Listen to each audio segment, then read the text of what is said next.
Bonsoir tout le monde. Il est 19h30. Par respect aux gens qui sont arrivés à l'heure, on va commencer. On a deux séances spéciales ce soir. On a la séance du budget suivie d'une autre séance où on a quelques points à l'ordre du jour. Donc, j'ouvre la séance spéciale sur le budget. J'ai besoin de quelqu'un pour adopter l'ordre du jour de cette séance-là qui est... Je propose une semaine. Super. Merci beaucoup. Donc, je commence.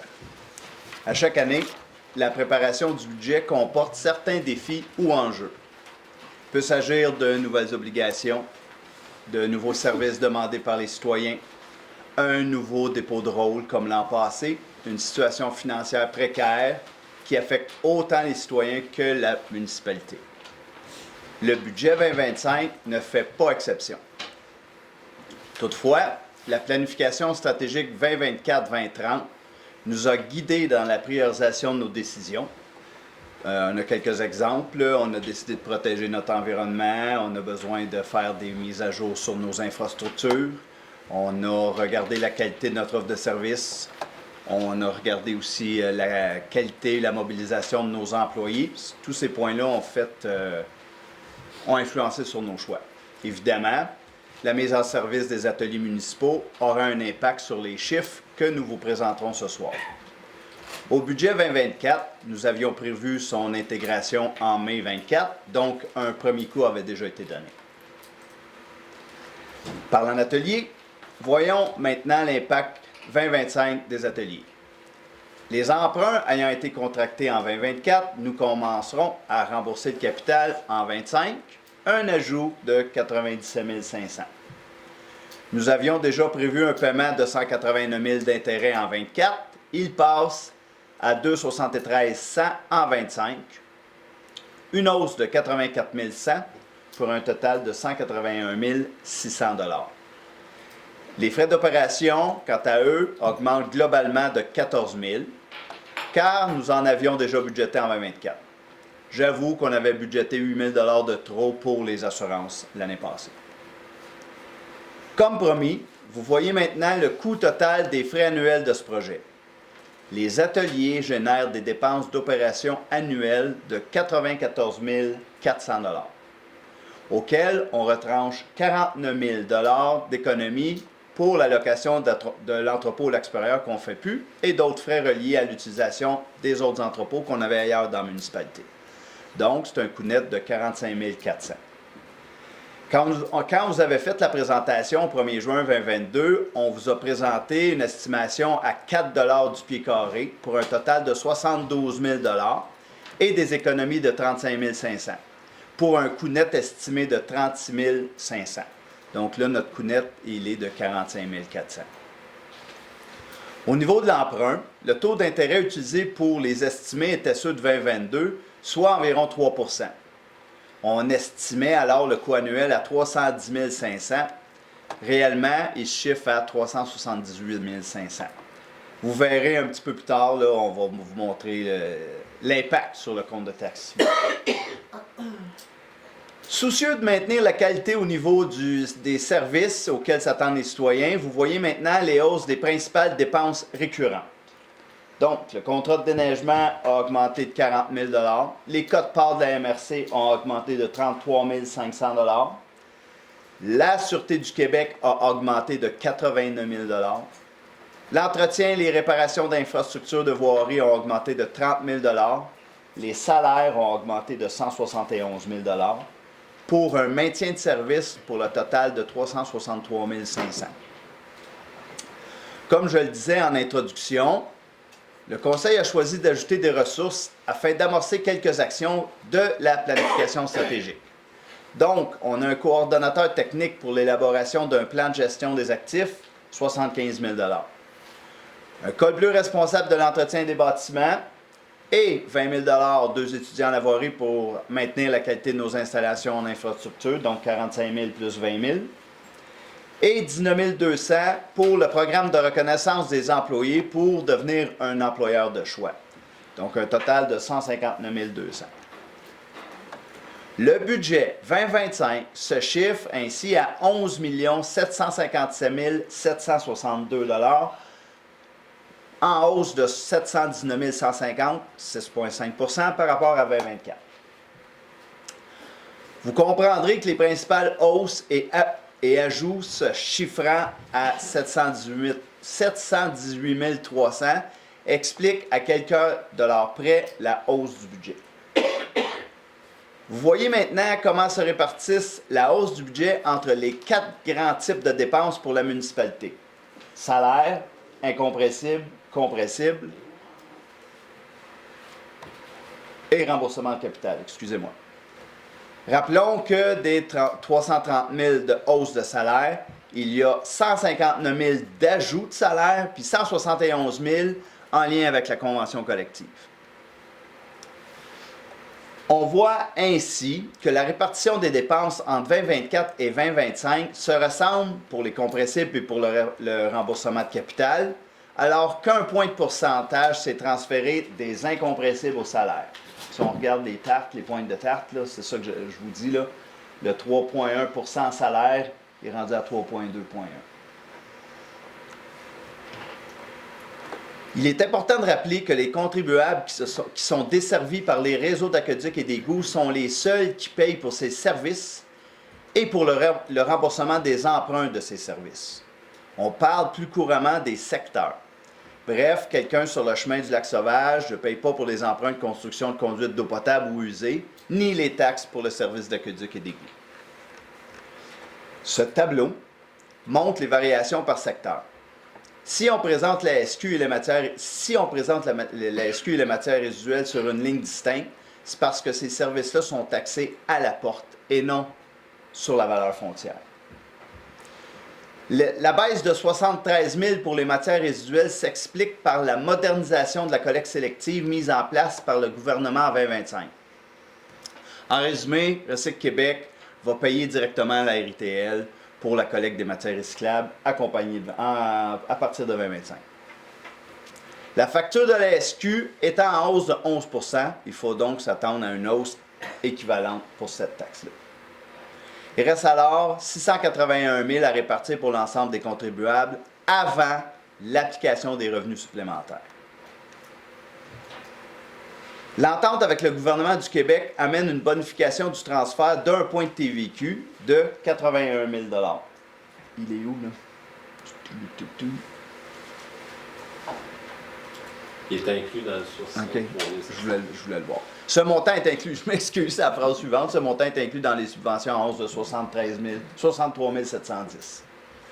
Le Conseil a décidé d'augmenter le budget des revenus de mutation immobilière.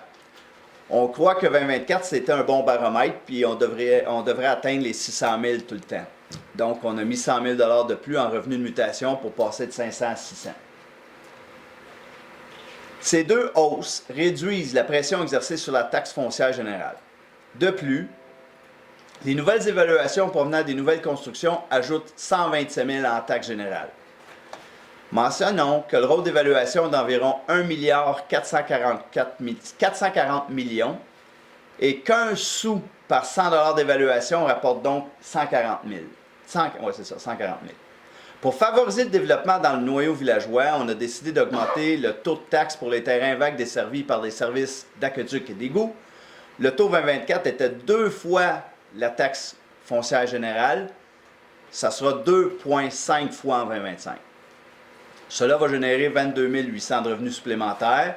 Nous espérons que ça incitera les gens à construire ou à vendre pour aider à combler le manque de logement. C'est donc un total de 330 700 qui serviront à payer des dépenses courantes.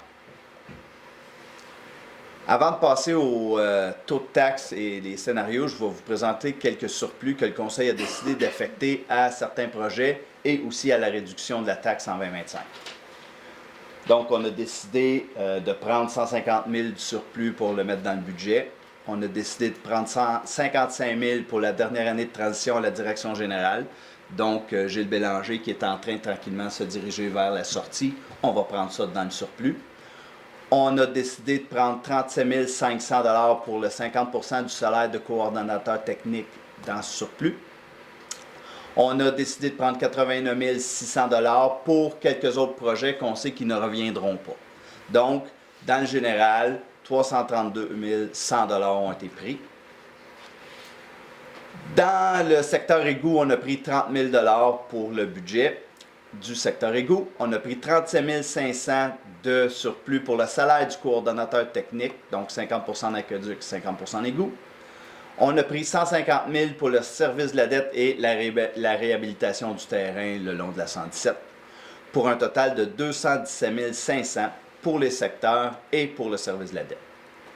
C'est donc un total de 550 000 qui ont été affectés au budget 2025. L'an passé, on avait affecté 665 000, puis de ce montant-là, il y avait 85 000 qui avaient été ciblés pour maintenir la taxe sur les matières résiduelles. Voici enfin les revenus taxes et les taux de taxes qui subissent une variation pour 2025. La taxe foncière générale passe à 35,15 sous par 100 $ d'évaluation, une hausse de 0,65 sous. La taxe pour le service de la dette augmente de 0,85 sous par 100 $ d'évaluation pour s'établir à 9,10 sous. Comme ces deux taxes touchent l'ensemble de la municipalité, la hausse cumulée est donc de 1,5 sous en hausse de 3,5 %. On se rappelle que c'est principalement l'ajout de l'emprunt des ateliers qui génère la hausse pour le service de la dette avec un remboursement supplémentaire de 181 600 sur le service de la dette. Au niveau des taxes à la porte, le secteur de l'égout reçoit une augmentation de 9 $ la porte, due à des coûts supplémentaires de récurage annuel du réseau et des coûts de produits chimiques pour l'usine. Comme on l'a vu précédemment, la hausse de la facture de la SQ de 90 000, elle amène une hausse de 23 $ la porte. Pour une maison, dans le noyau villageois desservi par l'aqueduc et l'égout, la hausse sera de 32 $ la porte. Si vous êtes à l'extérieur du noyau villageois, de 23 $. Le taux des taxes à l'évaluation pour la foncière vous sont présentés ici. Nous avons vu précédemment la foncière générale, la résiduelle. Tous les autres taux augmentent du même taux, 1,9 %, sauf pour les chalets en location court terme, pour lesquels nous avons ajouté 1 sou, et les terrains vagues desservis, on a mis 2,5 fois la résiduelle au lieu de 2 fois, j'en ai parlé tantôt. Pour les autres taxes à l'évaluation, on voit une baisse pour les secteurs, car des dettes ont été complètement remboursées en 2024. Regardons ensemble des simulations de compte de taxes. Pour une résidence principale, dans le périmètre urbain, l'évaluation moyenne de 325 000 $. L'an passé, avec aqueduc égout, la taxe, le compte de taxe était de 2 438, puis il est cette année de 2 505. C'est une hausse de 2,7 % de 67 $. Hors périmètre urbain, sans aqueduc ni égout, l'an passé, 1901, cette année, 1973, une hausse de 3,8 de 72 $. Résidence secondaire, l'évaluation moyenne de 600 000 $, hors périmètre urbain sans aqueduc ni égout, l'an passé, 3 124, cette année, 3 237, une hausse de 113 $, 3,6 %. Terrain vague desservi, vous vous souviendrez que celui-là, on a donné un grand coup l'an passé, qui sont servis par, sont dans le périmètre urbain, là, aqueduc et égout. L'an passé, 655 $. Cette année, 802 pour un terrain estimé à 75 000 $. C'est une hausse de 147 $. Le commercial, dans le périmètre urbain, avec aqueduc et égout, évalué en moyenne à 700 000 $. 6 917 l'an passé, cette année 7 072 pour une hausse de 2,3, 155 $. Hors périmètre urbain, sans aqueduc ni égout, 6 259, cette année 6 438, une hausse de 2,9, 179 $. Ça, c'était la présentation pour le compte de taxes. Tantôt, à la fin de la séance, je vous laisserai un petit moment si vous avez des questions. J'en ai reçu par Internet. Je vais passer tout de suite. Dans le fond, là, ça me prend un conseiller, ça me prend quelqu'un pour faire la proposition pour le compte de taxes. Proposé, M. le maire. Est-ce que c'est accepté par tous? Oui. Oui. Super. Donc, notre budget, je m'excuse, j'ai dit le compte de taxes, mais c'est le budget. Le budget 2025, il est accepté à l'unanimité. Ensuite, l'autre point à l'ordre du jour, c'est le programme triennal d'immobilisation. Donc, ce qu'on doit faire, c'est qu'on doit prévoir des projets d'immobilisation sur 3 ans, mais seulement pour l'année prochaine, il faut, avec cette prévision-là, expliquer où on va chercher le financement pour ces projets-là. Donc, premier projet, les affiches routières aux entrées municipales et à certains endroits. Le montant du projet est de 75 000, nous allons le prendre dans le surplus. On a un projet de réfection du chemin du lac Rougeau. On avait évalué à 3 700 000. On était pour obtenir une subvention de 75 % de 2 775 000. On allait chercher des sous dans les réserves carrières sablières de 400 000 et dans une réserve voirie de 525 000. On est en attente d'une réponse finale du ministère. On a un projet de remplacement de 3 ponceaux dans le secteur du lac Nantel, 200 000 $. On a une subvention de 30 000, puis on a 170 000 qu'on va aller chercher dans les réserves voiries. Nous avons la reconfiguration de la virée sur la rue de la Pisciculture, un montant de 250 000. On va prendre les sous dans la réserve carrière assemblière. Il nous reste quelques petits travaux aux ateliers municipaux.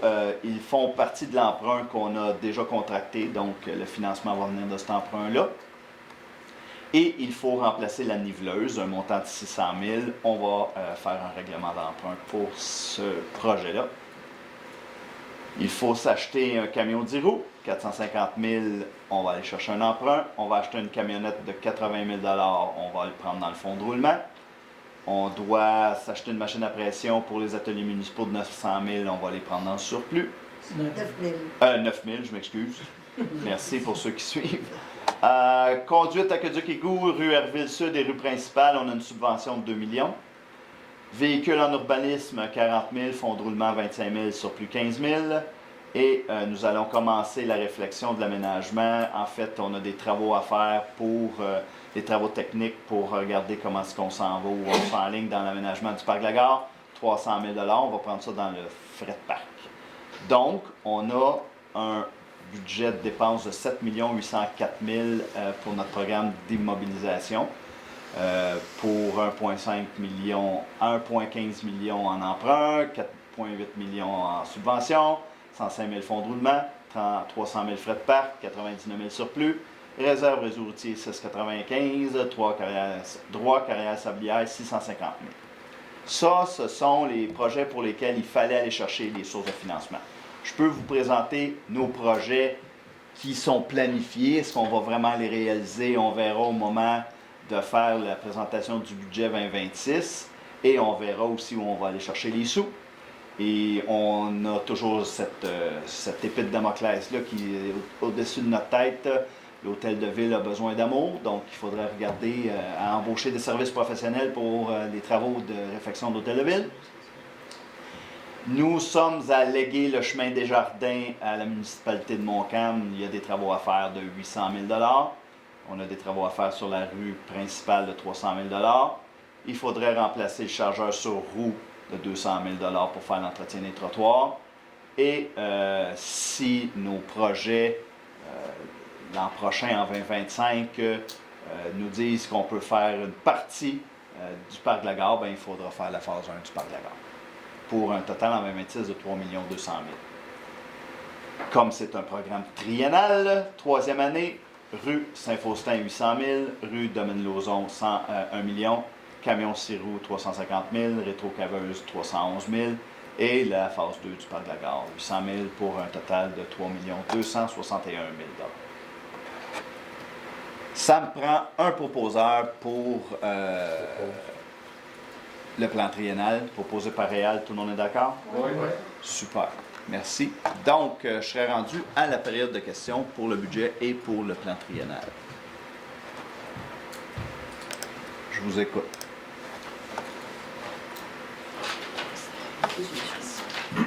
J'avais une question.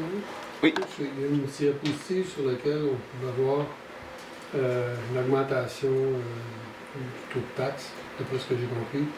Ceux qui sont dans le périmètre urbain et ceux qui sont en dehors. Il m'a semblé voir comme quoi l'augmentation de taxes pour ceux qui n'ont pas accès aux services de Québec, l'augmentation est supérieure à ceux qui y ont accès.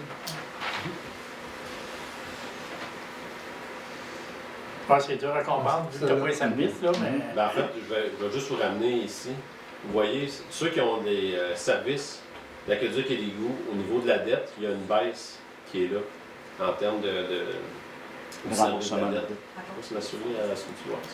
Vous voyez ici, là, il va y avoir une baisse, ça c'est en fonction de l'évaluation de la propriété. Fait que quelqu'un qui a des services d'aqueduc et d'égout reçoit à ce moment-là une baisse de 0,42 sous. Fait que cette baisse-là, les gens qui sont à l'extérieur du secteur ne l'ont pas. Puis, comme on disait aussi, au niveau du secteur aqueduc et égout, chose que les gens à l'extérieur n'ont pas, mais la hausse unitaire de 9 bien, les gens dans le secteur, ils l'ont. Mais quand on regarde au total, dans le fond, ça fait en sorte qu'effectivement, étant donné que le taux du 100 d'évaluation est plus important en termes de baisse. C'est ça qui fait en sorte que ça surpasse le 9 C'est un peu complexe.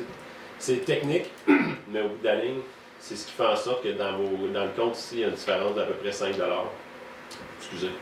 Il y a une différence d'à peu près 5 entre les deux ici. Puis le pourcentage, bien évidemment, c'est parce que la base de répartition, quelqu'un qui est dans ce secteur, dans le noyau villageois, par exemple, qui a l'aqueduc et l'égout, ben lui, il a un taux de taxe supplémentaire parce qu'il y a une dette de plus, une dette d'égout, une dette d'aqueduc, un service d'aqueduc à payer de plus, puis un service d'égout de plus. C'est qui totalise à peu près 530, ben, en fait exactement 537 en 2024. Donc c'est un peu pour ça, mais pour la baisse, essentiellement, la baisse. La différence entre les deux, c'est simplement qu'il y a une baisse de taxes, l'évaluation pour le service de la dette dans les secteurs d'aqueduc et d'égout, que les gens à l'extérieur du périmètre urbain n'ont pas. Ils ne bénéficient pas. J'ai une question. Oui. Vous mettez à disposition de tout le monde là, les états comparatifs au 30 septembre 2024, qui ont une façon d'être présentés. On ne retrouve pas là, donc il faut avoir un peu de massage de cerveau pour figurer où est-ce que ça s'en va. Une chose que je demande, vous prenez, quand vous parlez de 2024, vous prenez la ligne budget. Mais si on regarde votre projection pour 2024, votre budget, pas pareil tantôt, vous avez des chiffres. Les chiffres dans les projections sont plus élevés au niveau des revenus que ce qu'il y avait dans le budget. Puis de l'autre côté, au niveau des dépenses, je pense que c'est plus élevé au niveau des dépenses dans la projection 2024 et le budget. Question, pourquoi vous prenez du budget quand au bout de la ligne, c'est un chiffre qui ne colle pas à la réalité de 2024, parce que ça c'était conçu en 2023. Je réponds? Oui, la question s'adresse au conseil municipal, habituellement. Ah, excusez-moi, Mais c'est correct, je vais répondre. Je vois que les heures, ça s'en va là. Non, c'est correct, mais dans le fond, pourquoi c'est le compte de taxes puis le budget? Le compte de taxes est bâti en fonction du budget. Puis dans l'année, lorsqu'il y a des montants supplémentaires, comme vous l'avez dit, il y a des dépenses supplémentaires que vous avez vues dans l'état des comparatifs. Mais si on prend votre logique, ça veut dire qu'il faudrait augmenter le budget considérablement parce que cette année, on a eu 2 séries de coups d'eau qui nous ont coûté 400 000 à réparer des chemins. Fait que si je prends votre logique, il faudrait que j'ajoute 400 000 dans le budget en termes de voirie. Ce qu'on n'a pas fait cette année parce qu'on a pris des sommes imprévues, on peut dire du surplus, puis un revenu supplémentaire de subvention pour le payer. Puis comme je disais tantôt, comme là vous parlez des revenus aussi, on ne présente pas les mêmes, on compare les budgets parce que c'est avec ça qu'on a taxé. Mais comme on disait tantôt, au niveau des revenus, on a quand même tenu compte qu'on a 127 000 $ de plus de revenus de taxation avec les nouvelles constructions qu'on a eues en cours de route. Bien, ils figurent dans le budget 2025. Mais si on veut se comparer, comment on a taxé en 2024? On a pris le budget qu'on avait, puis on l'a appliqué en 2025. Dans l'année 2024, c'est passé, comme je dis, un paquet de choses.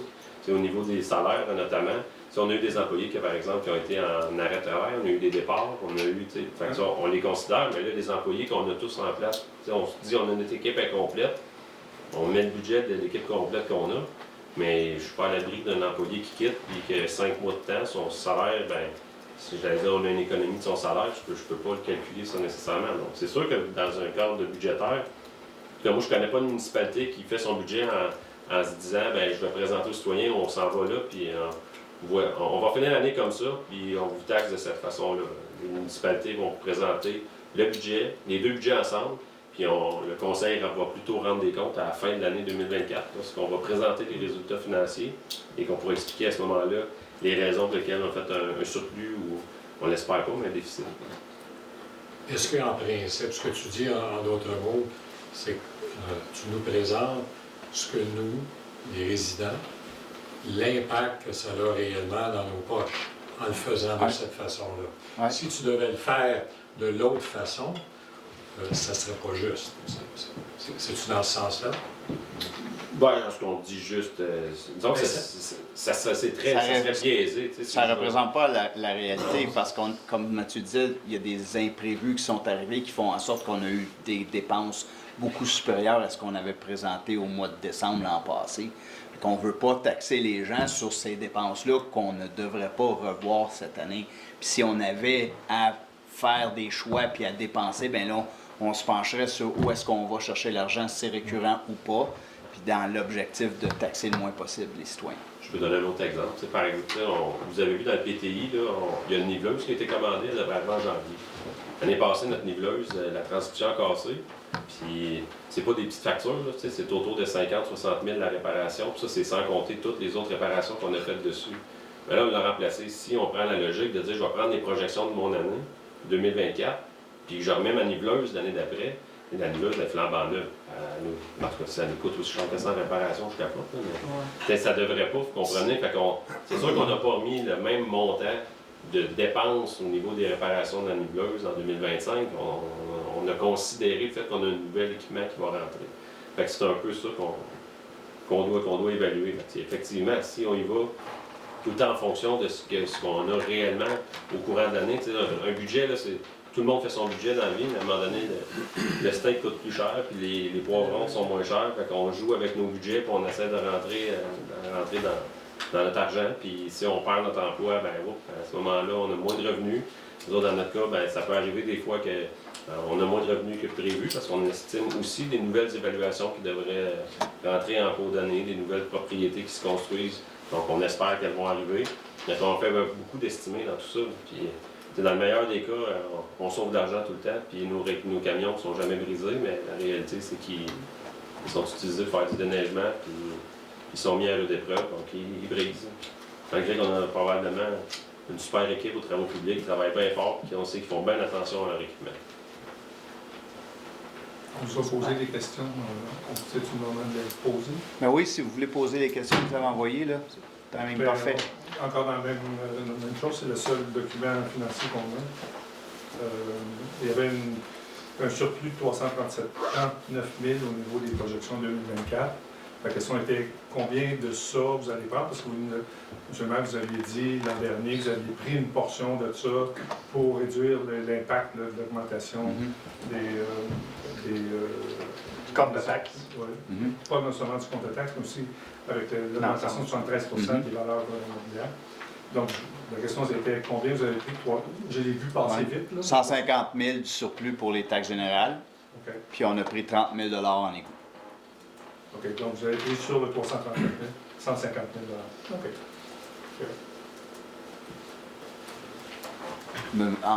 Oui, allez-y. C'est concernant l'immobilisation. J'ai vu qu'il y avait un 300 000 cette année qui serait, cette année, en 2025, serait consacré au parc de la gare. Je n'ai pas tellement compris en quoi ça consistait, ce 300 000 En fait, il y a plusieurs années, là, on s'est fait faire un beau dessin sur qu'est-ce que le parc de la gare pourrait avoir l'air. Mais on n'a pas demandé, on n'est pas allé voir les ressources techniques, là, exemple. Voyons, ça prestige cherche les mots, là. Les places de faut savoir si on respecte la distance entre les cours d'eau. C'était beau sur papier, là, mais est-ce que ça se réalise? Donc, on a besoin de faire affaire avec des professionnels pour savoir, puis peut-être qu'il y a des choses qui vont changer. Est-ce que dans notre dessin, il y avait une séquence de points d'activité? Est-ce que ça fonctionne? Est-ce que ça ne fonctionne pas? Qu'est-ce qu'on priorise? Qu'est-ce qu'on priorise pas? On prévoit ça, mais est-ce que ça va coûter 300? OK, donc c'est pas des travaux, mais c'est plutôt... C'est pas des travaux, c'est des plans de devis. Okay. Parce qu'après, si on va avoir des subventions, faut que ces travaux-là, qu'on les donne au gouvernement, que nos devoirs soient faits, sinon on n'a pas de subvention. OK. Merci. Il faut être prêt. On s'est rendu compte, lorsqu'on fait des demandes de subvention, quand notre dossier vient étoffé, on réussit à avoir les sous. Fait que là, on se prépare. Oui. Oui. Vous avez montré des dépenses incompressibles, puis on le comprend. Vous n'avez pas le choix. On n'a pas le choix. La SQ aussi, ça a été un poste budgétaire qui a augmenté considérablement. Ce que je comprends, c'est qu'au niveau de la SQ, c'est par porte. Là. Ça veut dire que vous prenez le montant qu'on vous facture. Est-ce que, d'une part, au niveau de la SQ, on a un contrat de service avec eux? Est-ce qu'ils remplissent la prestation de service à la hauteur des augmentations? Ben moi, personnellement, depuis certaines années, je vois la voiture de la Sûreté du Québec beaucoup plus souvent que je la voyais avant. Je peux pas dire que ça vaut le 23 $ supplémentaire de la porte.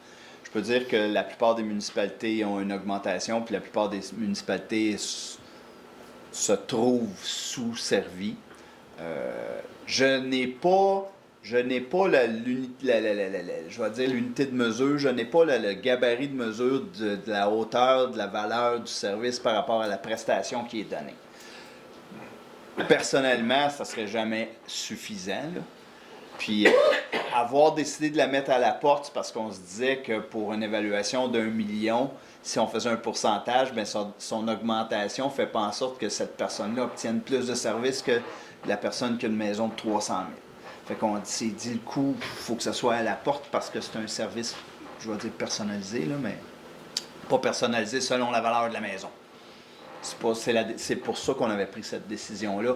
On se souviendra qu'il y a à peu près 6 ans, on avait un petit pourcentage sur le taux d'évaluation, puis un petit pourcentage à la porte. Mais depuis ce temps-là, ça n'arrête pas d'augmenter, puis on s'est dit ça n'a pas de sens, là, parce qu'on a des évaluations chez nous qui sont de millions de dollars, là, puis on ne voulait pas que ce soit eux qui absorbent la majorité de la facture. OK, donc c'est un choix, parce que dans le fond, c'est la notion de taxe progressive versus régressive qui est plus égalitaire. Ça veut dire que le millionnaire paye autant. Oui.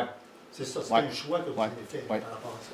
Il faut dire, Simon aussi, vous aviez dit à MRC, les maires, ils ont tous contesté. Ah oui, ça par exemple, merci Alain. L'augmentation, là, toutes les municipalités, on a signé puis on a fait une résolution pour contester l'augmentation. Est-ce que ça va faire en sorte que l'an prochain, l'augmentation va être moindre? On se croise les doigts. Convention collective est plus que même, j'imagine. Ben, excuse. Non, vas-y. Non, ben, la convention collective a été signée pour la SQ, ils ont eu une augmentation assez importante. Je ne sais pas les salaires combien font dans le coût qu'on a. J'imagine que C'est assez important. C'est élevé. Fait que probablement que sinon pour 2-3 ans, ben là, ça devrait être peut-être un peu moins pire, je sais pas. Je vais juste ajouter, Mathieu, moi, ajouter sur ce. Je m'amuse à faire des petites analyses, puis selon M. Mathieu pourrait le confirmer, mais quand on regarde à travers plusieurs années, le poste qui a augmenté le plus, c'est cette ligne-là, ouais. en pourcentage. Ouais. Alors, quand vous avez dit à la dernière réunion que les maires s'étaient mobilisés, ça m'a... J'étais heureux dans ce sens-là. Mais vous saviez ce qui s'en venait. Comment? Vous saviez ce qui s'en venait quand j'ai dit cette phrase-là? Ben non, pas dans le sens... Ben, dans le sens que... ça ne me surprenait pas d'entendre ça, parce que c'est ce qui est arrivé durant les dernières années. Alors ce qu'on va voir... Comment je vais dire ça? Alors, ça se fait comme ça depuis je ne sais pas combien d'années. Est-ce que c'est la réalité? Puis est-ce que ça va continuer, selon vous? Ben, moi, je pense que ça va continuer, là. Honnêtement, je ne sais pas le contrôle qu'on a. Je sais qu'il disait à un moment donné aussi, le parc automobile, que c'est vraiment désuet, les autos de patrouille, là. Fait que ça aussi, j'imagine, ça va augmenter. Mais moi, je me rappelle, on payait 600 quelques mille, on est rendu à 900 000. C'est assez important. Exact. Puis comme toute compression budgétaire que le gouvernement nous fait subir, on n'a pas le contrôle sur. Ce qu'on fait, c'est qu'on vote pour un nouveau gouvernement. Mais là, la SQ, j'ai aucune idée où est-ce qu'on s'en va. Je vais juste préciser, c'est qu'on est doublement touché aussi. Parce que, la SQ, elle augmente d'à peu près 6 la facture globale là, pour toute la province. C'est un calcul de péréquation ensuite qui est fait. Fait que, dans le fond, ils prennent les richesses foncières uniformisées de toutes les municipalités, puis puis ils dispatchent. Dans le fond, ils distribuent en fonction de nos richesses, la richesse des municipalités. Et l'autre critère, c'est la population. Puis nous, ben, on est en croissance dans les deux. Fait que nos évaluations augmentent parce qu'il y a beaucoup de construction. Puis en plus, ben, à chaque année, on a de plus en plus de population. Ici, dans les plus petites municipalités, c'est des braquettes de 100 de population. Fait que quand on passe, par exemple, on est à 3948, si on passe à 4000, ben, on prend un pourcentage de plus de la facture. Puis nous, année après année, ben, notre richesse foncière, elle augmente plus rapidement que la moyenne parce qu'on a une forte augmentation. Il y a certaines villes, si on va plus vers le sud, où j'allais dire la ville est pratiquement toute développée, puis ils sont rendus à démolir des vieux bâtiments puis reconstruire plus haut pour pouvoir générer de la richesse. Alors que nous autres, en même temps que la facture totale au Québec, elle augmente, ben nous, on en ramasse une plus grosse partie. C'est pour ça qu'on a 11 d'augmentation. Fait que les autres, ils vous chargent d'après votre méthode de répartition? Non, eux autres, Non. dans le fond, c'est la méthode que le ministère de la Sécurité publique a décidé. C'est un règlement. C'est comme ça. C'est comme ça. Toutes les municipalités, c'est la même chose. Ce qui peut varier des fois, c'est par exemple une MRC va demander d'avoir des patrouilles, des polices de plus. Ça peut être des choix. Mais nous autres, il n'y a rien de bien particulier. C'est simplement, voici la facture pour la région, ça coûte tant. C'est pour ça que les municipalités se sont levées un peu, parce que 6 trouvaient ça exagéré par rapport à une inflation qui a commencé à diminuer, malgré les contrats de travail. Puis ce qu'ils demandaient, c'est d'avoir un auditeur indépendant pour aller évaluer, dans le fond, s'il y avait des possibilités de réduction de prix au niveau de l'administration globale de la Sûreté du Québec. Pas juste ici, mais de la Sûreté du Québec au niveau de la province en entier. On n'est pas sans savoir qu'au niveau de la province, on est déficitaire, mais pas à peu près. On a probablement plus que 11,5 milliards de déficit cette année. L'année prochaine, ça va être pas tellement mieux. Avez-vous des... puis on dépend beaucoup de la province, les subventions, entre autres. Avez-vous dans votre budget 2025 considéré des risques que la province ne suive pas ses engagements et auquel cas ça pourrait nous faire mal en termes de budget? Bien là, ce que vous voyez comme source de financement de subvention, nos chiffres sont là, puis ce qui arriverait si on n'avait pas de subvention, c'est qu'on ne réaliserait pas le projet. Okay. On ne s'endetterait pas pour faire le projet. Je prends l'exemple du Lac-Rougeau où on attend une réponse, bien, on n'a pas les moyens de s'endetter pour 3,2 millions pour faire. On va regarder comment est-ce qu'on va faire une partie du projet si c'est nécessaire. Mais on ne fera pas de projet si on n'a pas de subvention. Il y a rien d'autre dans les postes de dépenses où on dépend De subventions, mis à part ceux-là. Non, ben, les plus grosses portions, ben, c'est sûr que le pourcentage de points TVQ, c'est l'entente qu'il y avait avec les municipalités. C'est une entente qui est faite sur plusieurs années. Fait que, théoriquement, ça ne devrait pas bouger. Puis le reste des ententes, les montants que vous voyez là, souvent, c'est des ententes de versement, je vais le dire comme ça, là, mais d'intérêt sur des projets qu'on a réalisés pour eux. Dans le fond, là, le gouvernement, la manière qu'il fonctionne avec les municipalités, bien souvent, c'est de dire, je vais prendre le chemin de la pisciculture quand il a été asphalté. Bien, il va dire, la municipalité, faites les travaux, nous autres, on vous donne tel montant, l'excédent, vous l'assumez. Puis, mais on va vous donner, je vous dis n'importe quoi, 2 millions pour faire les travaux, mais on va vous le donner pendant 10 ans, 15 ans. Puis les autres s'occupent de payer leur portion d'intérêt, puis de capital et tout ça. Fait que ce que vous voyez là, c'est les montants annuels qu'ils nous redonnent. Tu sais, c'est des ententes signées, convenues. Il y a eu, dans le fond, le gouvernement reconnaît cette dette-là, puis les états financiers au niveau des montants à recevoir, là, il y a à peu près, aux états financiers 2023, il y avait 3,5 millions de dettes, dans le fond, qui étaient à la charge du gouvernement pour des montants qu'on devait recevoir. Que ce soit la TEC, surtout c'est les ententes là, avec les chemins, c'est les pays. C'est ceux qui génèrent le plus de ces montants-là. Mais autre que ça, vraiment, là, des subventions desquelles on dépend, qu'on dit on ne fait pas tel projet, mis à part les projets d'investissement, comme M. le maire le disait, c'est exactement ça. Il n'y en a pas vraiment. OK, c'est bon. Oui.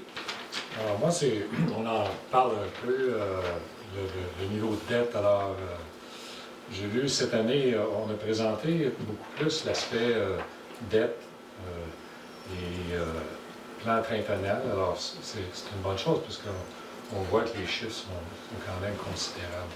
Alors, moi, j'ai une préoccupation, c'est toujours le niveau de dette les organismes administratifs, publics, c'est important. Alors, je suis toujours préoccupé par ces choses-là. Alors, quand je regarde les derniers chiffres qui nous sont disponibles, là, c'est qu'on a une dette accumulée là, au 31 décembre 2023 de 22 millions. Alors, puis quand on regarde à travers les années, ça a augmenté considérablement, ça a plus que doublé. Alors, ma première question, quel sera le niveau de dette à la fin 2025 avec ce que vous avez présenté comme Ben, budget? votre 22 millions, je ne sais pas où vous le prenez parce qu'en 2023, c'était 16,3. Fait que on a calculé, Mathieu et moi, tu peux Ouais, peut-être mais moi, je pense que la c'est parenthèse. Moi, j'ai regardé toutes les catégories de dette. Ouais, je pense que vous avez Court pris terme, le- long terme. C'est ça. Parce que vous avez pris dedans, c'est l'emprunt temporaire. Dans le fond, c'est notre besoin de liquidité pendant qu'on attendait les revenus de subvention pour les ateliers. Donc, essentiellement, là, il y avait un 5,7 millions. 5,7 millions qu'on a fait en emprunt temporaire au 31 Voilà, décembre. 5,7. Puis c'est ça. celui-là, il est à zéro présentement. Là. Dès qu'on a eu nos financements, que les premières taxes sont rentrées, on a financé des ateliers en mars, un premier financement. On a eu le combien? 3 quelques millions de subventions de quand? Déjà, 4,2. Oui, c'est ce que vous avez adopté le mois passé. Le Ouais. mois passé, vous avez passé la résolution par rapport à ça. Oui, ça, puis là, mais la subvention elle-même, ça c'est la subvention là, du Pracine de 3 quelques millions. Tu sais, c'est de l'argent. On avait besoin de ces liquidités-là. On manquait de liquidités parce qu'on payait le fournisseur, mais il n'y avait pas de financement derrière. Fait que c'est pour ça que dans les états financiers, vous avez inclus une portion qui est rendue à zéro là, tu sais, en 2024 au niveau de l'emprunt. Mais les transférer dans Les la dette à transférer. long terme. Oui, fait que le 22 millions, il va se maintenir. C'est bon. Parce que dans le fond, là, si on se dit, Ouais. il y avait C'est ma 5, compréhension. c'est ça, il y a 5,7 millions qui est en emprunt temporaire. Il vient de se convertir en 5,978 millions pour les ateliers. Fait qu'on s'entend, on est pratiquement au même niveau. Fait que finalement, en 2023, c'est 22 millions pour toute fin pratique. C'est juste la catégorie de dette, elle a Ouais. été, Ah, ouais. elle est reclassifiée. Exact. Elle va être à long terme, À alors cette- que l'autre, Voilà. elle va passer à long terme. Moi, j'ai regardé ça au total, tu sais, Ouais. parce que je ne sais pas les provenances puis où Ah, ça ok. vient, là, mais vous faites la gymnastique avec tout ça, là, je comprends. C'est ça. Alors, Fait que fait que dans- ma première question, finalement, à la fin 2025, on va finir à quoi? Puis ma deuxième question, M. le maire, comment vous voyez l'évolution des niveaux de dette? On voit le plan de 3 ans pour les prochaines années. Est-ce que ça va évoluer comme ça a évolué dans les, disons, 5 dernières années? Ben, Comment on regarde ça dans le futur? moi, je vois là, cette année le 600 000 pour la niveleuse. Je vois aussi le 10 roues 450 000, mais on va rembourser 1 million en capital sur la dette totale, c'est ça j'ai compris. Hein? Fait que ça va se maintenir. Ça va se maintenir ou peut-être augmenter légèrement, mais à part ces deux gros emprunts-là, je vois pas où on va augmenter notre dette. Le gros projet que vous avez mentionné, c'est Subventionné. c'est subventionné. Fait qu'on devrait, à la fin 2025, se maintenir aux alentours de 22 millions, parce que c'est ce Ou qu'on... légèrement plus haut, dépendamment de. Mais tu sais, là, on n'a pas de projet d'emprunt à part la niveleuse puis le 10 roues. OK.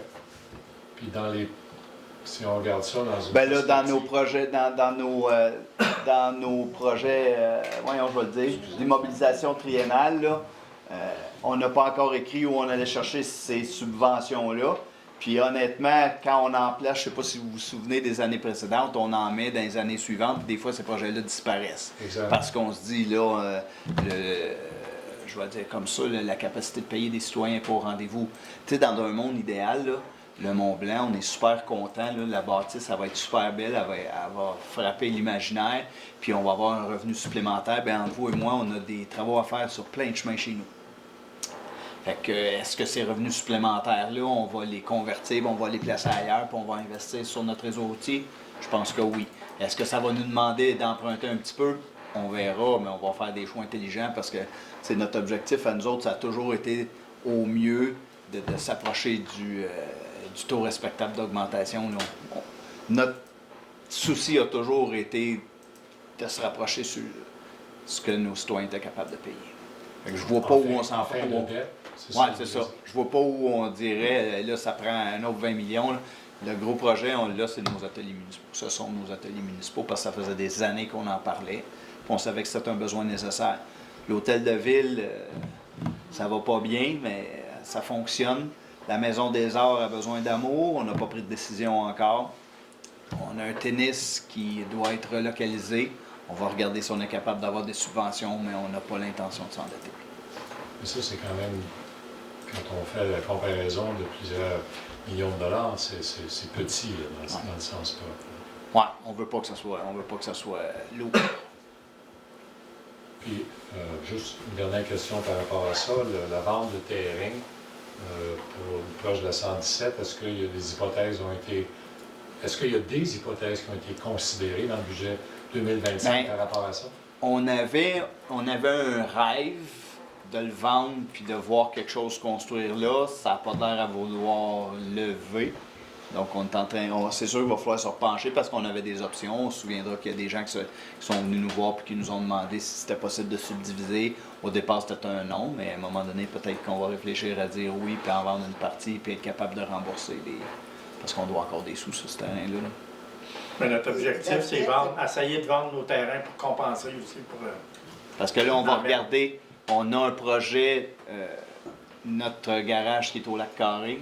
On va regarder, puis on a notre terrain aussi municipal qui est le long de la 117. Il faut regarder à quel niveau ils sont contaminés parce qu'on a envie de les vendre nous autres aussi. Là. Est-ce que vous entrevoyez réduire la dette? C'est l'objectif. Avec ces revenus excédentaires-là ou extraordinaires? Ça serait l'objectif. La dette pour ce terrain-là qui est à combien? Parce qu'elle était... On est-tu encore à 1,8 à peu près? Non, c'est plus que ça. Dans le fond, c'était quoi? C'était 4 millions de décontamination. Puis on a eu 1, quelques millions de subventions au lieu du 1,8. Ah, c'est ça le qui est prévu. Fait que mettons qu'on a 2 millions, 2-3 millions de. Mettons 3 millions, mais ce qu'on se dit, c'est que le terrain vaut environ plus d'1 million en vente. Donc, le net qui reste à la charge, si on faisait des citoyens, autour de 2 millions de terrain. On n'a pas eu à prendre de pertes cette année, je ne sais pas, pour peut-être une dévaluation? Non, il n'y a pas de dévaluation. Présentement, ce qu'on voit, là, même dans les nouveaux dépôts de rôle qu'on voit, en fait, je vais dire comme ça, là, mais on parle souvent de richesse foncière uniformisée. Je vais essayer de le vulgariser, là, mais on a un rôle triennal. Puis si on veut se comparer avec toutes les autres municipalités autour, par exemple, là, nous, notre rôle triennal, il est entré en vigueur en 2024. C'était la première année. Mais il y a certaines municipalités que 2025, c'est la première année. Puis 2025, eux, leur référence au marché, c'est 2023. Parce que l'évaluateur de la MRC fait, il dit, bon, ben, la municipalité à Mont-Blanc, elle, je l'évalue en fonction des valeurs de 2022. Comment ça a varié en 2022 puis 2023, puis que j'ajuste ces valeurs. Puis moi, honnêtement, je pensais que ça se serait maintenu ou à une légère baisse, parce que je pensais que le marché avait reculé. Bien, ça a encore augmenté. Fait que le marché est encore là. Et en fait, ce qu'on se fait dire un peu par les agents d'immeubles, c'est que ça se vend moins vite. Les gens finissent par avoir leur prix, mais c'est plus long. Fait que, tu sais, il y a moins de spéculation, puis il y a moins de surenchère, ça oui, mais les prix sont encore très bons. Donc, je pense pas que le terrain a une moins bonne valeur nécessairement. Je pense que c'est surtout que là, moi, en fait, l'annonce des baisses de taux d'intérêt risque d'être très bon pour nous parce que là, c'est ça qui coûtait cher. C'est les coûts d'emprunt qui sont énormes. Tantôt, là, M. le maire a mentionné les ateliers municipaux. Quand on avait fait la présentation en 2022, on parlait de 3 points... J'ai du 3. Non, pas vrai. 300... Je vais retourner dans mes notes qui sont les vôtres. Oui, c'est ça, on avait dit que c'était 310 000. On avait, dans la présentation 2022, c'est 310 000 de remboursement de capital et intérêt. Puis là, on voit au budget, là, en fait, ça nous coûte 3,70 000. Le 60 000 de différence là, sur 6 millions, ben, c'est 1 %. À l'époque, on l'avait simulé à 3 %. Là, maintenant, on est rendu à 4 % à peu près des emprunts. Là, ça a baissé là, dernièrement. Si on avait entendu une petite affaire pour les ateliers, on aurait peut-être eu un petit 0,5 de moins encore, mais ça, on ne pouvait pas le savoir. Mais tout ça pour dire que dans le monde de l'immobilier, tu sais, ces 0,5%-là, 0,25%, c'est des sommes astronomiques. Fait que c'est sûr que les gens qui veulent se construire une maison, leurs hypothèques vont voir des baisses. Puis je pense que ça va être la même chose aussi, même pour le commercial. Les autres, ils vont chercher leur financement auprès des banques. Il faut que les taux d'intérêt soient le plus bas possible pour les inciter à construire. Puis c'est la même chose dans l'immobilier ou même au niveau des logements. Si les taux d'intérêt sont bien élevés, bien, ça fait des logements à 1500 par mois, 1600 par mois, alors que si le taux il est bien bas, bien, on était capable d'avoir des taux plus abordables. Je n'ai pas dit abordables, mais plus abordables. Ouais. Là, ça demeure très cher, on s'entend. Est-ce qu'on peut revoir la diapo où on voit les revenus de source locale, ce que vous appelez c'est ça, 2025, juste comparaison avec les deux?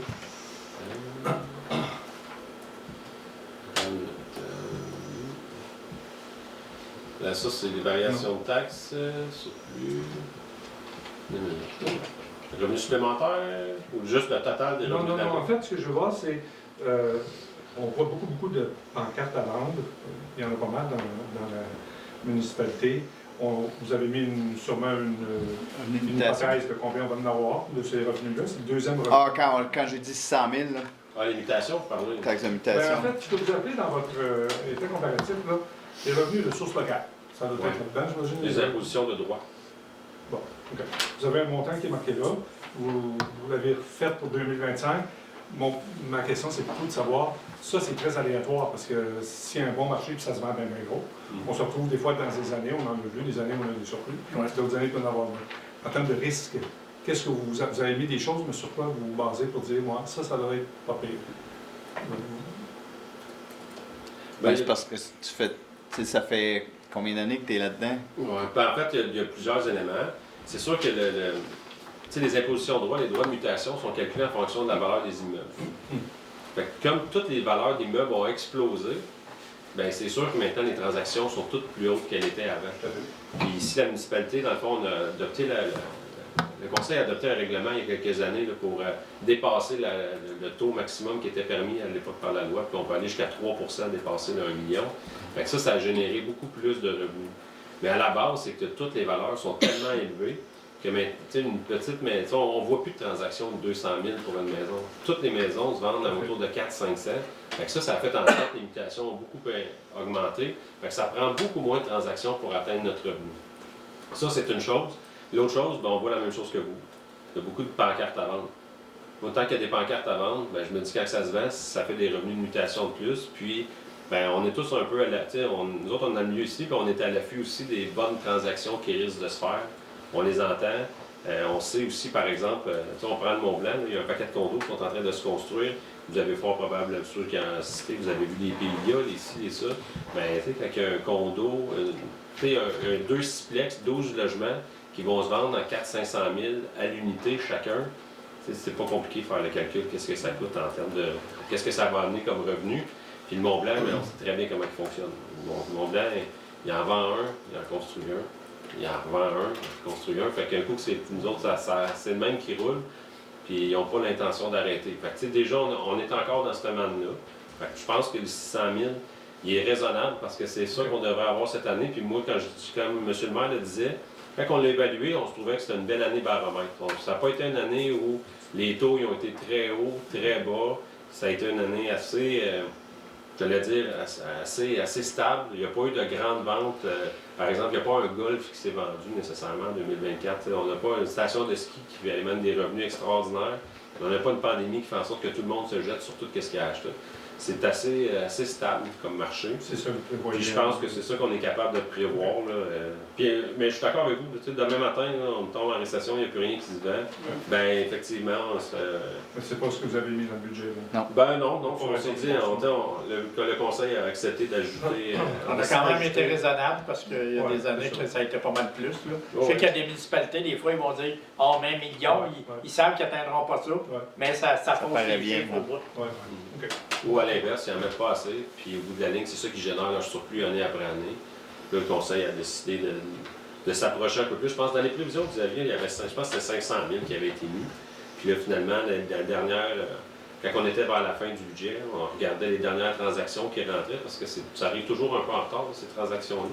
Au niveau de la trésorerie, là, l'employé a regardé qu'est-ce qu'il y avait, puis il était assez confiant qu'on atteindrait le 600 000. On s'est dit, ben, on va le mettre au budget, comme ça, ce qu'on sait, ben, ils vont pouvoir avoir cette latitude-là aussi. Puis je pense pas que c'est un grand risque, mais il y a toujours un risque. C'est sûr. Mais c'est une tendance quand même depuis 5 ans, disons, qui accélère. Ben là, on est à la baisse, par contre. Ouais. Tu sais, si on parle sans la pandémie, là, on a eu des 1,7 millions par année, les 1,2, 900, 1 million, là, cette année, 600. Fait que, on voit que ça se maintient, mais je pense que cette année, comme M. le maire disait, c'est une bonne année baromètre. Je pense que là, c'est l'année où on peut se dire, on est plus revenu normal.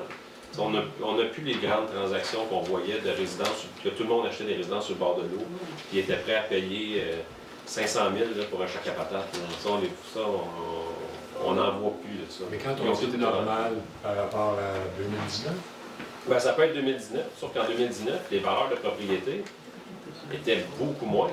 Selon le dernier ordre, il était 60 plus basse. Donc, si vous mettez 60 plus haut, puis que vous calculez sur ce 60 de plus-là, c'est ça qui rapporte beaucoup plus de... On dit ça prend moins de transactions pour atteindre le même but. mais en nombre de transactions, il doit en avoir. Ça s'accélère, le nombre de transactions. Ben non, Mathieu dit le contraire, Ben, étant donné que les valeurs sont hautes. C'est là descendu. Ouais, Est-ce qu'on est en avant qu'est-ce qu'on était il y a 5 ans? Ah, Non, mais en même temps, regardez, j'aime ça parce que Mme Lapointe, que vous connaissez peut-être pas, Yannick Lapointe, notre directrice de la trésorerie, Bonjour. c'est ça qui m'a toujours avec des chiffres surprenants. J'aime ça. Mais vous voyez, en 2019, prenez l'exemple, les revenus de mutation étaient de 373 000. Ils sont majors de 60 à peu près la hausse. Et on arrive à 596 000. Ça, Je pense, 418. en demandé, comme on dit. fait que je pense que 600, tu sais, si on prend une année de référence où c'était normal, on peut dire normal, mais on est dedans. Fait que je pense que les 600 000 que le conseil a décidé de mettre, je pense que c'est un montant qui est raisonnable, Conservateur. conservateur, et disons, sans dire optimiste non plus, je pense que c'est juste ça va être un bon montant. On va voir ça l'année prochaine. Juste un commentaire. Ça fait 2 fois que vous le faites, M. le maire. C'est très bien. Vous générez des fois des surplus, petits, moyens, grands. Puis, ça fait 2 années de fil, là, vous en prenez une portion, puis vous le renvoyez aux citoyens pour essayer d'amoindrir le plus possible l'augmentation de temps. Je veux juste dire que c'est une très bonne pratique. C'est rassurant, je pense, pour les citoyens de voir que, oui, on peut créer des revenus additionnels pour toutes sortes de raisons, mais dans le fin fond, on essaie d'équilibrer ça entre les besoins de la municipalité, on est tous de la municipalité, mais aussi les besoins d'essayer de contrôler le plus possible. Je trouve ça une très bonne pratique. Je veux vous le dire, il y a des merci. endroits où on ne le fait pas. Il y a d'autres endroits où on commence à le faire, mais c'est très bien. Mais vous savez qu'indirectement, quand on calcule ces revenus supplémentaires-là de taux de mutation, là, ça fait aussi partie de ces sous-là. On les attend pas techniquement, mais on les met dans le budget.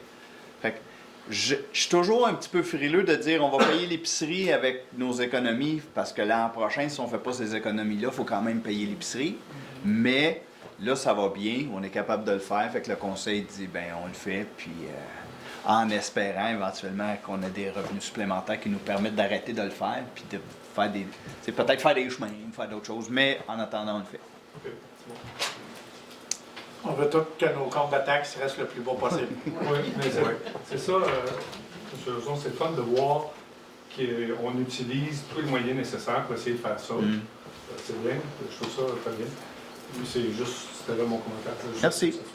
Quand on fait le budget, des fois, la première fois, on dit retournez voir tous nos boss au comité, puis on recommence, puis on essaie de couper, puis... Ça va? Ça me prendrait quelqu'un pour proposer la levée?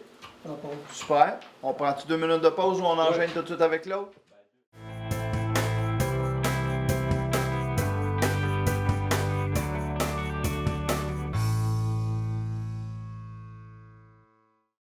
On ouvre la 2e séance. J'ai besoin de quelqu'un pour proposer l'ordre du jour. Carole, tout le monde est d'accord. On adopte l'ordre du jour en retirant le point 4.8, l'autorisation de signature d'une transaction. Le point est retiré parce que la transaction n'a pas lieu. Donc, tout le monde est d'accord avec ça? Oui. Merci. Au point 3, administration générale, réelle, l'adoption d'un règlement. Considérant que le Conseil souhaite modifier le règlement numéro 271-2019 sur la gestion contractuelle afin d'alléger la procédure relative aux contrats comportant une dépense de 25 000 ou plus, pouvant être accordée de gré à gré et d'ajouter des mesures pour favoriser la rotation des co-contractants. Considérant que cette loi prévoit que le règlement de gestion contractuelle doit notamment prévoir des mesures favorisant les biens et les services québécois ou autrement canadiens et les fournisseurs, les assureurs et les entrepreneurs qui ont un établissement au Québec ou ailleurs au Canada aux fins de la passation de tout contrat qui comporte une dépense inférieure au seuil de la dépense d'un contrat qui ne peut être adjugé qu'après une demande de soumission publique en vertu de l'article 935 du Code municipal.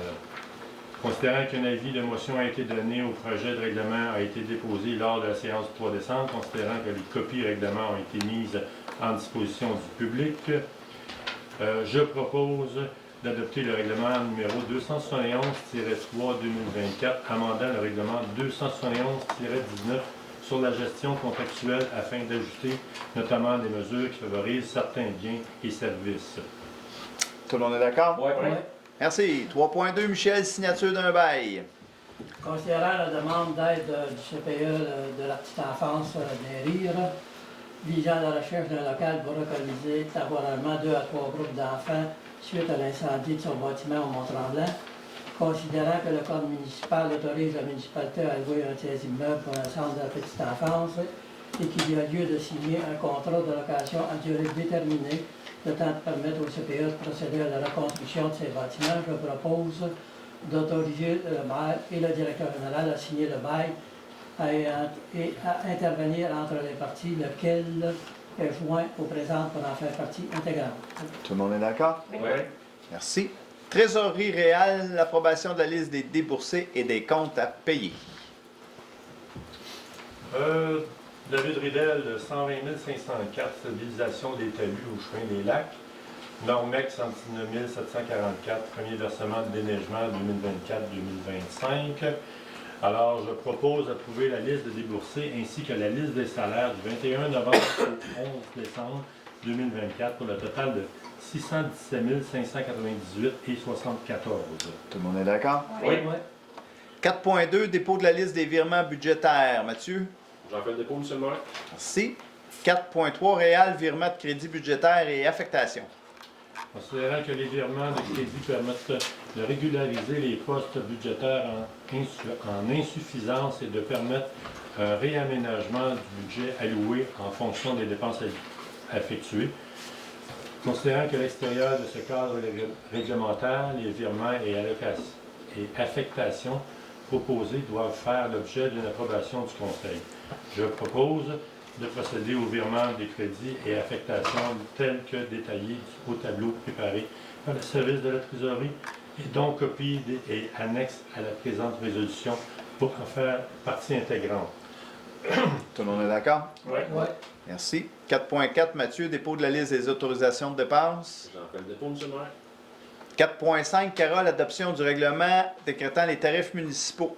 Considérant qu'en vertu de l'article 244.1 et suivant de la loi et la fiscalité municipale, les municipalités peuvent prévoir que leurs biens, services et activités soient financés en tout ou en partie au moyen d'un mode de tarification. Considérant qu'il est dans l'intérêt de la municipalité d'imposer une tarification pour certains biens, services et activités qu'elle fournit. Considérant qu'un avis de motion a été donné et qu'un projet de règlement a été déposé lors de la séance du 3 décembre 2024, considérant que les copies du règlement ont été mises à la disposition du public et dès le début de la séance, considérant que le conseil a mentionné l'objet du règlement a indiqué qu'il n'y avait pas eu de changement entre le projet déposé et le règlement soumis. Donc, je propose d'adopter le règlement numéro 317-2024 décrétant les tarifs municipaux applicables à compter du 1er janvier 2025. Tout le monde est d'accord? Oui. 4.6, réel, avis de motion. Projet de règlement donne à la présente Assemblée un avis de motion à l'effet qui sera présenté à une séance subséquente pour adoption un règlement numéro 318-2024 décrétant l'imposition des taxes pour l'année 2025 et procède au dépôt du projet de règlement 318-2024. 4.7 réelle autorisation au financement de divers projets.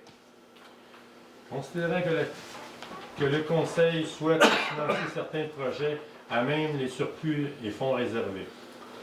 Considérant par la résolution 12-410-12-2023, le Conseil a affecté 10 000 $ du surplus libre pour les coûts d'élection partielle 2024 dans le cadre du District 4, mais que le seul candidat a été élu par acclamation. Je propose de décréter la réalisation des projets suivants et d'autoriser les dépenses en découlant à même les surplus aux fonds réservés tels que décrit.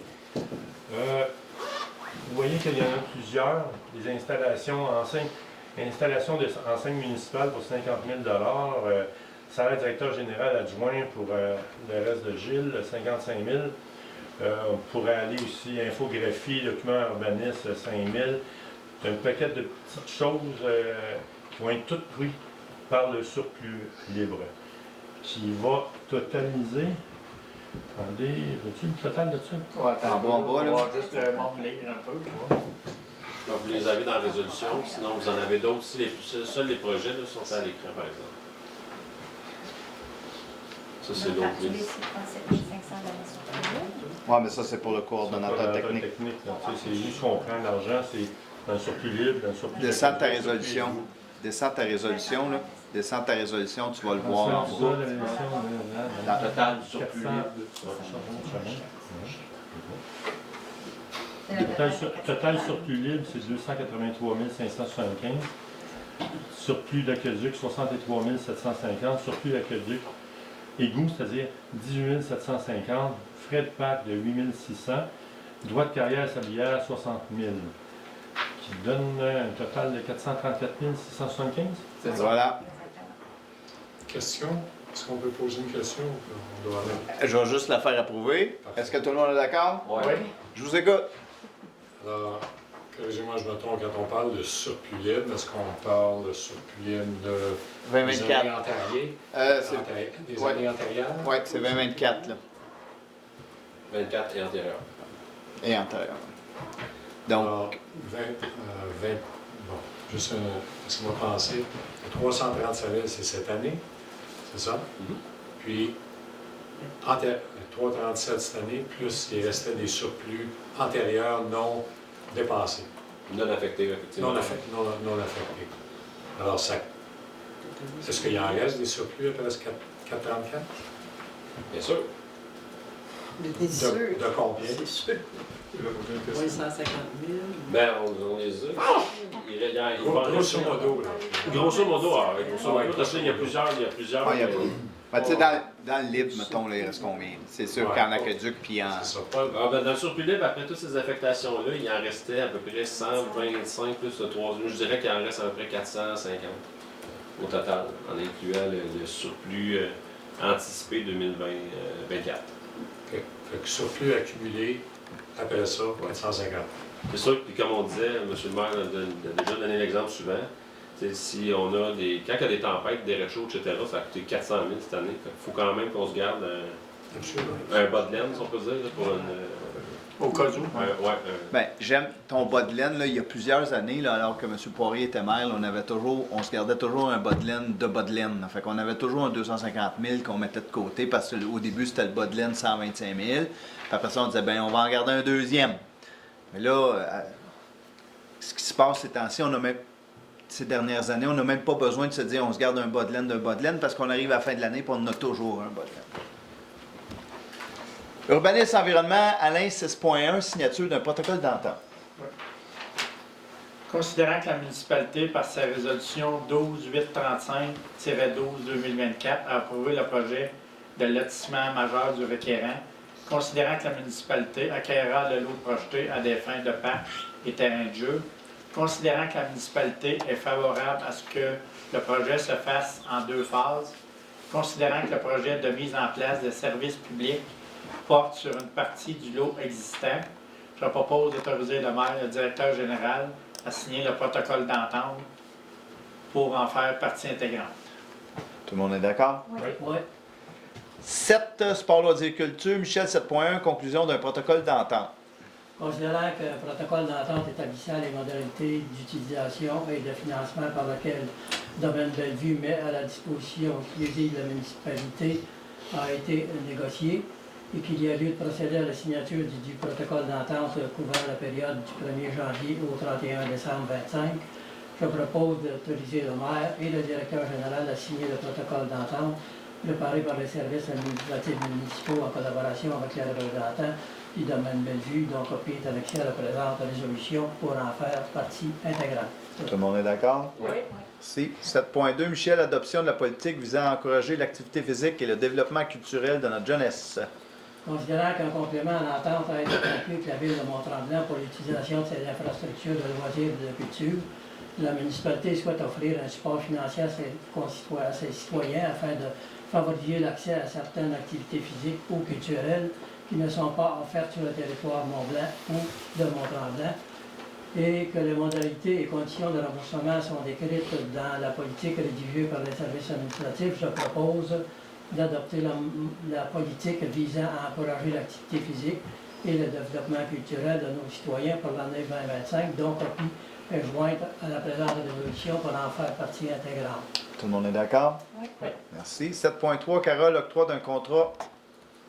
Concernant que la municipalité souhaite s'adjoindre de producteur exécutif dans l'organisation du Festivière 2025, considérant que Kino Marcenet offre ses services à la municipalité, donc je propose d'octroyer un contrat pour les services de producteur exécutif à Kino Marcenet au coût de 15 000 et d'autoriser le maire et le directeur général à signer le contrat et intervenir entre les parties, lequel est joint au présent pour en faire partie intégrante.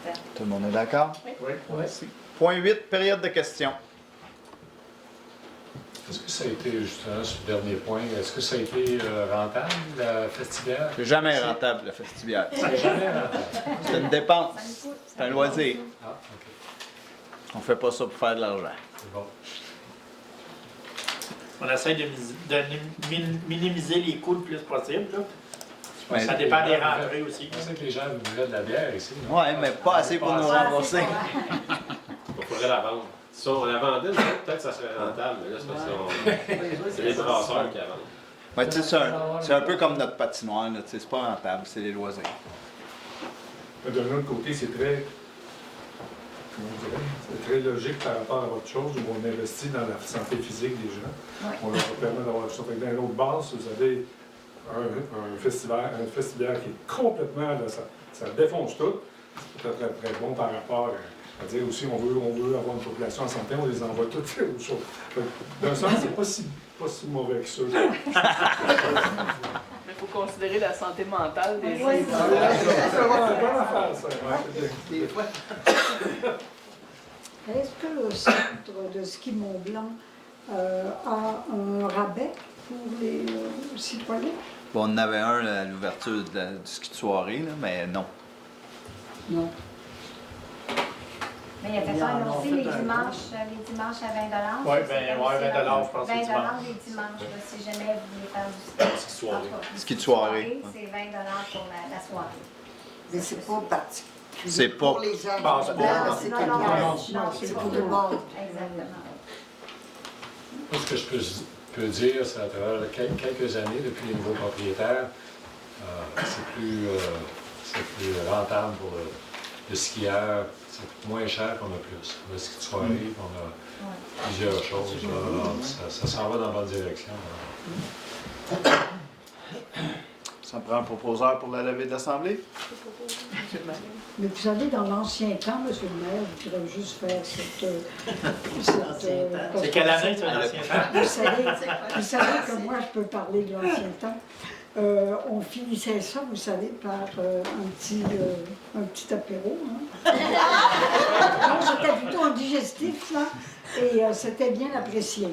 J'en prends bonne note. Dans le temps, Mme Rose, dans le bureau du maire, il y avait un bar. À cette heure, il n'y en a plus, ça fait bien longtemps. Je sais Il y a bien des choses qui se faisaient qui ne se font plus. Hein? Même, on avait appris plus tard qu'on n'avait pas le droit. C'est ça. C'est ça. Bon, mais je fais rien. On fait Ben non, mais- tour de table, Jean-Simon? Ben, on peut Ben, faire un tour de table, il ne faisait ouais. pas partie de l'ordre On du jour. va-tu approuver, On a quelque chose à dire aussi à propos d'ACO. l'affaire assemblée? J'ai demandé à lever l'Assemblée. Ouais. Je l'ai demandé. Ça a été demandé, Mais ça a-tu été... d'habitude, tu dis tout le monde est d'accord. Ouais. Êtes-vous d'accord? Oui. Ça prend un proposeur pour le lever, par exemple. C'est Anne qui l'a pas Tout fait. le monde est d'accord?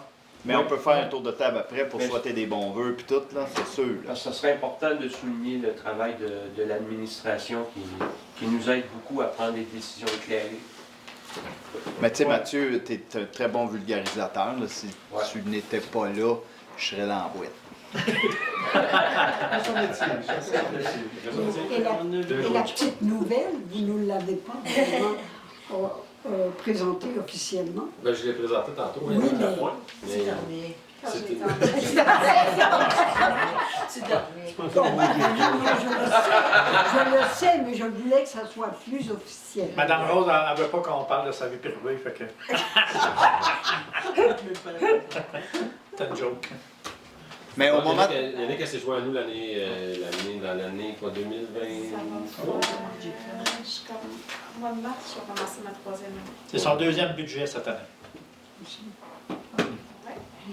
Et elle apprend les particularités du monde municipal et ses rouages. Ça me rappelle, j'allais dire des bons souvenirs, ça me rappelle des souvenirs. Quand moi j'ai commencé aussi, là, je me souviens des premières années que moi j'ai travaillé au privé avant, fait que je faisais des états financiers dans une grande compagnie, puis quand je suis arrivé ici, puis j'ai regardé, j'étais un chevreuil sur l'autoroute, là, je me souviens des premières rencontres que j'avais avec M. Brisebois puis Daniel, puis on regardait le budget, puis... C'est quoi ça? Vraiment, on pouvait voir la panique dans mes yeux, mais avec le temps, on finit par s'y habituer. Vous comprenez maintenant pourquoi votre horde de chevreuils, on est comme ça aussi. Ouais, attention, il y a bien des chasseurs dans le Oui, je sais, mais on ne vit pas à Longueuil, fait qu'on est chanceux. Ça me fait penser, as-tu envie de présenter Ouais, la ben, plateforme? Effectivement. Avec la vie de Yannick, c'est une de ses grandes forces, c'est l'optimisation. Miss Paris. Voilà, pas vraiment. Miss Paris. Miss Paris. On va faire plus, mais... Avec Puis, dans le fond, ce qu'elle nous a amené cette année, c'est que le Conseil a accepté de faire l'acquisition d'un module de PIG, dans le fond, qui est notre logiciel comptable. Puis les citoyens vont avoir accès à, ça s'appelle l'ACO transfert et le compte de taxes en ligne. Vous allez pouvoir aller chercher votre compte de taxes directement en ligne, le recevoir par courriel, faire vos paiements en ligne, si vous voulez, directement à partir de cette plateforme-là, à partir de l'année 2025.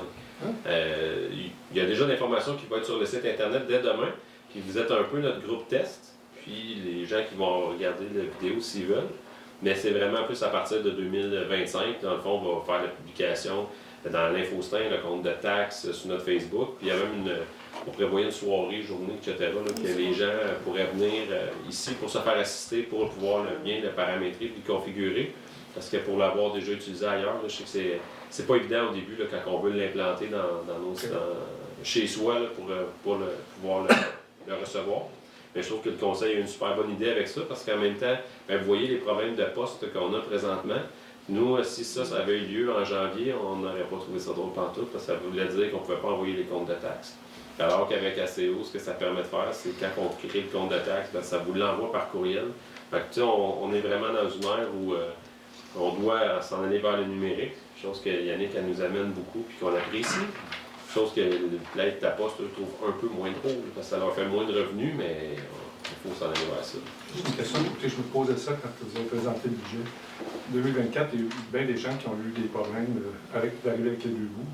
Avez-vous des créances douteuses ou des gens qui n'ont pas payé leurs taxes plus élevées en 2024? Oui, mais on a un gros dossier qui est particulier, qui est énorme, là, puis c'est celui-là qui fait vraiment changer la balance parce que juste à lui seul, il doit générer à peu près entre 80 et 100 000 $, d'intérêt par année. Fait que c'est ça. Mais sinon, le reste, c'est normal. Le reste, c'est stable. Ouais, c'est clair ce que je vais dire, j'aime pas dire ça, là, mais nous, en fait, la manière dont on fonctionne, la municipalité ici, elle ne fait pas de vente pour taxes. Elle envoie le compte en perception chez un avocat. Fait que la firme d'avocat s'occupe de faire la perception, alors que les ventes pour taxes, c'est plus la municipalité qui s'en occupe, puis là, après ça, c'est vendu aux enchères. C'est un peu plus compliqué, mais en tout cas, quand ça passe après l'avocat, habituellement, ils sont plus forts, ils sont meilleurs pour percevoir les sommes. Je vais le dire comme ça. Mais ce qu'on voit, c'est que les dossiers, c'est toujours les mêmes qui reviennent.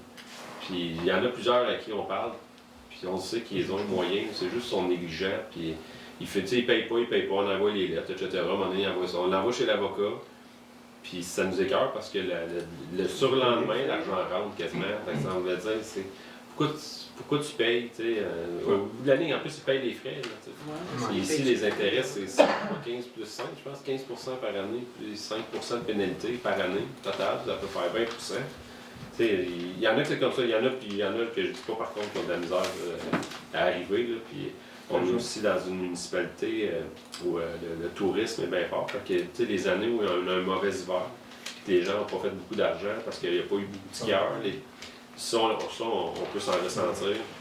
Même chose les étés où un été super pluvieux puis qu'il n'y a pas beaucoup de monde dans la région, ça aussi on le sent, on peut le voir. Mais dans les dernières années, ça va quand même bien.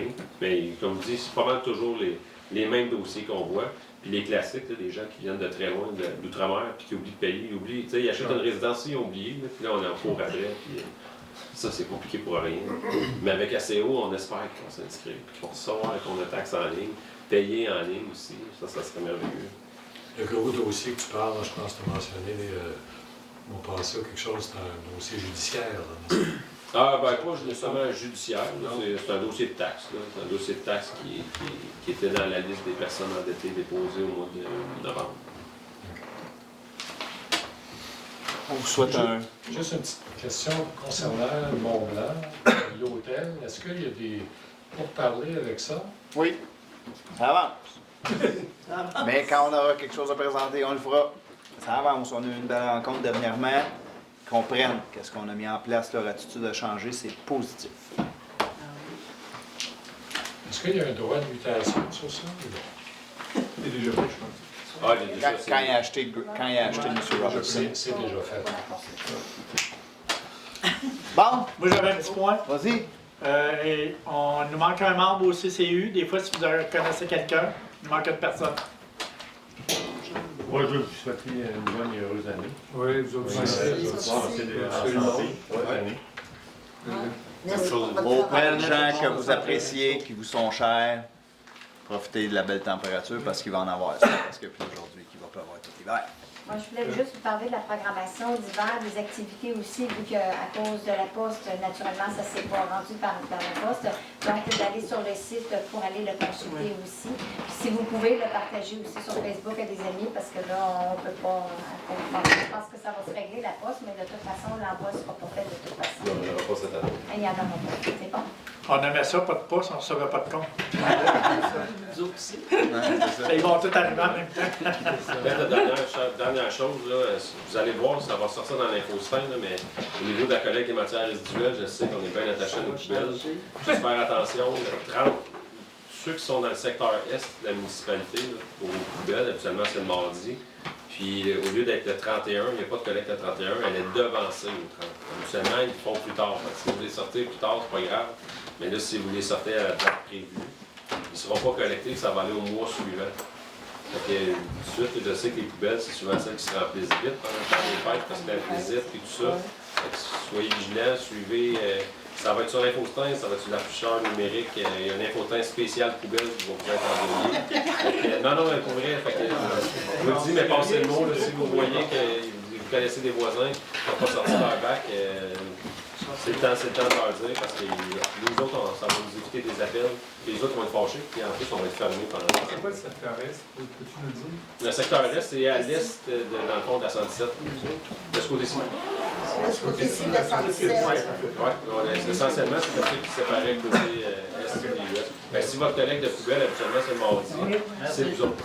Ça va être le lundi. Ça va être le lundi, juste la journée d'avant. Fait que prévoyez sortir le dimanche. Ça, c'est le 30 décembre, c'est très important. On va vous faire pogner. Merci infiniment. Merci beaucoup tout le monde. Bon retour, joyeux fête.